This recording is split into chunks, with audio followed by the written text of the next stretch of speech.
Bismillah ar-Rahman ar-Rahim. Alhamdulillah. Allahumma salli ala Muhammad wa ali Muhammad. Assalamu alaikum wa rahmatullahi wa barakatuh. I'm making this video at the request of some brothers and sisters who had asked me to, explaining why it is that I became a Shia Muslim and why after 4 years I decided to reject Sunni Islam. I'm just going to go through some of the main reasons. I don't want to make the video too long. The main reason, in fact the two main reasons, are based on a single hadith, and this hadith is located within Sahih Muslim. It's in book 31, it's hadith number 5920. The Prophet Muhammad sallallahu alaihi wasallam, he says, "I am leaving among you two weighty things, the one being the book of Allah, in which there is right guidance and light, so hold fast to the book of Allah and adhere to it."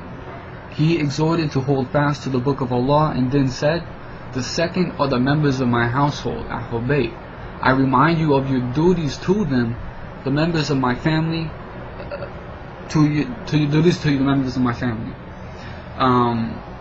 So the first thing about this hadith, which became a main reason for me following it, was this line: remember the duties, your duties to my family. Now, when you look past a lot of the covering up and the conspiracy that's been used basically to hide a lot of the historical events that took place after the death of the Prophet Muhammad sallallahu alaihi wasallam, which is mainly the abuse and the oppression of Ahlul Bayt, which even at some point Sunnis have to acknowledge. The abuse of Fatima alayhi salam, in which she was slammed in the doorway, which caused her to have a miscarriage and eventually led to her death. The poisoning of Hassan, obviously the Battle of Karbala, in which Imam Hussein alayhi salam and his companions were martyred. Later on, you'll notice that every single one of the Imams that followed that died unnatural death, meaning they either died by bloodshed or they died by poisoning. And so these are some major historical events that have been covered up, or at least kind of pushed to the side, in order to just not brought to the attention of Muslims. So for the Prophet Muhammad sallallahu alaihi wasallam to be telling us, remember your duties to Ahlul Bayt, but yet we're ignoring all these fundamental parts of our history for the sake of avoiding fitna.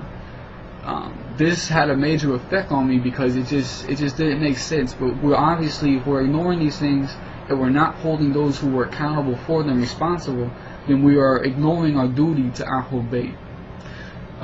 So that was the first main reason, the fact that Muslims have abandoned our duty to Ahlul Bayt, and we need to begin picking it up again. The second thing about this hadith, which is the second main reason for me accepting Shia Islam, was just the context of how he's speaking. When he tells us to hold fast to the Quran and hold fast to Ahlul Bayt, telling us this is how you follow your religion.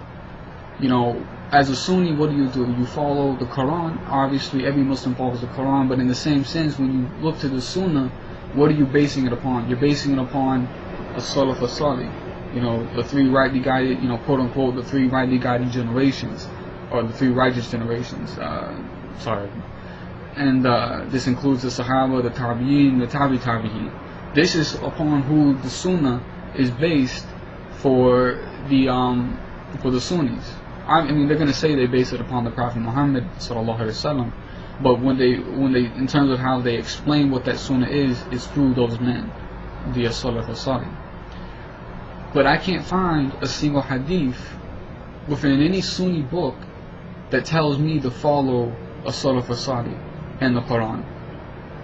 I mean, you can give me some few, hadith without references that mention these generations, but you're not going to find any hadith which tells us together to follow the Quran and follow as-Salaf as-Salih.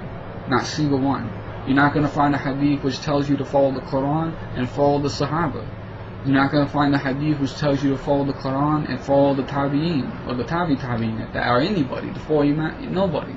There's not a single hadith like that exists. But we have this one authentic hadith. This one authentic hadith that tells you follow the Quran, hold fast to the Quran, and Ahlul Bayt. And this was basically just a bombshell for me, because it made me realize that we're not following the Sunnah.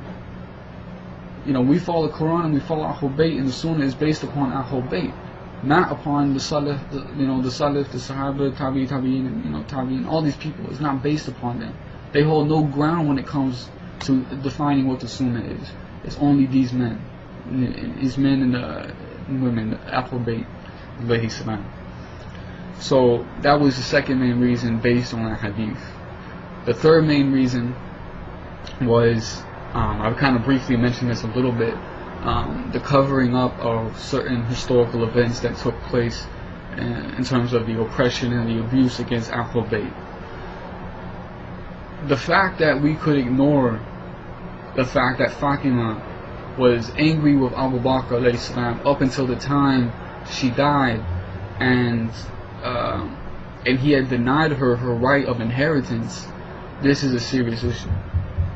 The fact that there are, Sunni sources, talking about the fact that she was slammed in the doorway and abused, and she had a miscarriage. This is a serious issue, the fact that we're not talking about this. The fact that, Imam Ali was denied his right. The fact that, Imam Hassan was poisoned by a slave who had been coerced by Muawiyah.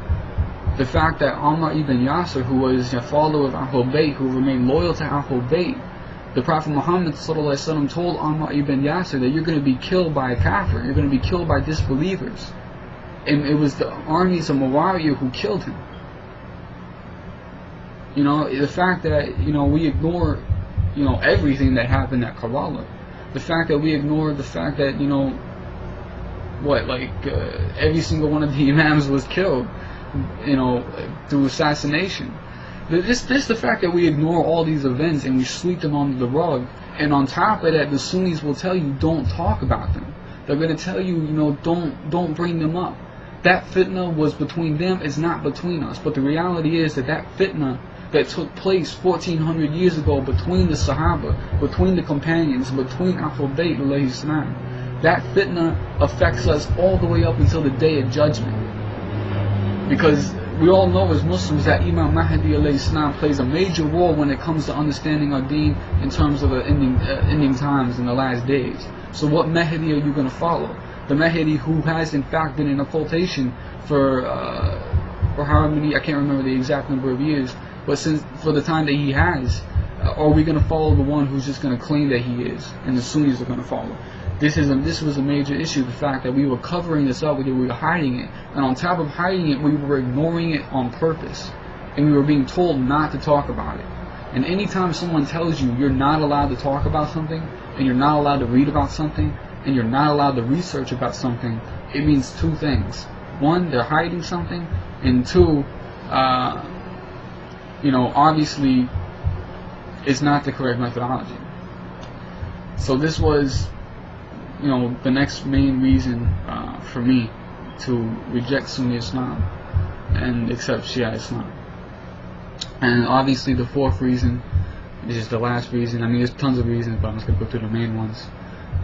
The last reason is my love for Ahlul Bayt alayhi salam.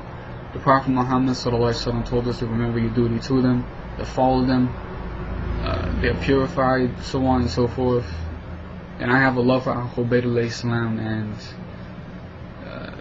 that love is so much that I would give my life for them. And this is a love that Sunnis don't have for Ahlul Bayt alayhi salam. I don't mean to start fitna by saying that, but that's a reality. And when I left Sunni Islam and some of my Sunni friends had approached me and talked to me, I remember one of them told me, he said, said something another, and then he said, Ahlul Bayt belongs to us. Talking about, Ahlul Bayt belongs to the Sunnis. And I didn't say anything to him, just to avoid the fitna. I didn't want to get in an argument. But what I said to myself, and what I said, later on when I told people about it, I said, Ahlul Bayt, they belong to no one but Allah. And we belong to Ahlul Bayt. Our service is the Ahlul Bayt. So how are you going to say Ahlul Bayt belongs to you? So the fourth reason, like I said, is my love for Ahlul Bayt, remembering my duty to them, my obligation to them, my servitude to them, and to be a slave of Allah subhanahu wa ta'ala is to be a servant to the Messenger and Ahlul Bayt. As simple as that. Sallallahu Alaihi Wasallam. And so that's the reason I became a Shia Muslim. There's going to be more to come after this. I'm going to be doing videos, obviously. I'm going to be maybe doing a few projects on a few things. When you learn something, you have to teach it. You have to enjoin the good, forbid the evil, as Allah subhanahu wa ta'ala says within Surah 3 verse 104. This is our obligation, and inshallah, thanks for listening, thanks for watching. Assalamu alaikum wa rahmatullahi wa barakatuhu. Allahumma salli ala Muhammad wa ali Muhammad.